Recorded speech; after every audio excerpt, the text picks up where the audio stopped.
Well, welcome to the first installment of Tide Pooling with Uncle Chad. This is a show about tide pooling on the Pacific coast of North America for my nieces, Cora and Chloe, who live in Kansas. They don't get to see the tide pool, so this is the first installment of Tide Pooling with Uncle Chad. I'm just going to go through and look at things that I think are neat and point them out and explain how they work. This is one of my favorite beaches in all of Monterey County because not very many people come here. I can come here and have it all to myself, which is exactly what I kind of like when I'm coming to the beach. There's a big rock wall over there. I don't know if you can see it, but a lot of people stop and they don't climb over the wall. Sometimes you gotta climb over the wall to find the interesting things. And that's where all the cool tide pools are at this beach. Look at all of these rocks. You can see that they're covered up with seaweed. Tide pools are a special place because sometimes the rocks are covered with water, and sometimes the water leaves the rocks dry, just like they're doing now, and then it leaves these little pools of water.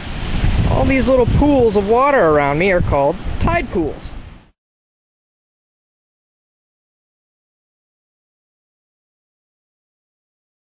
Ooh, look, a starfish, or a sea star, or a starfish. You can call it whatever you like.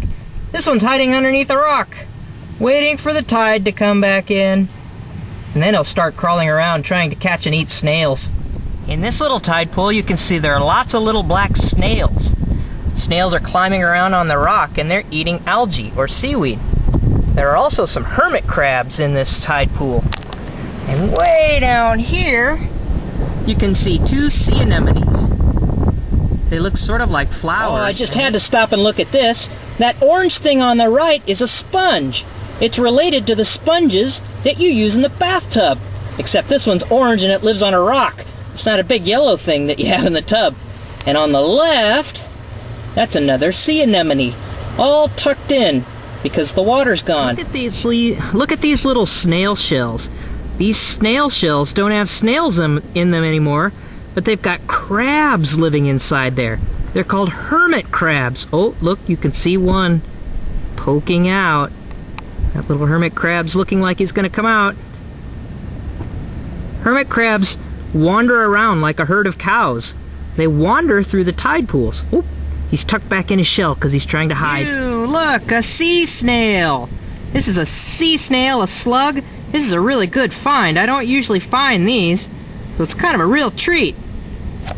I decided to give the sea slug a hand and I put him in the water. Can you see in the back? His gills are coming out now. Now he's able to breathe because he's underwater. That's a really pretty sea slug. I'm not sure what kind it is. I'll look it up in a moment. Eesh. Look at all the people on this beach. You never would have known where we just were. We had the secret spot. None of these folks were able to climb over the rock wall to get there. But we found it and had a great time tide pooling today. Tune in next week for Tide Pooling with Uncle Chad.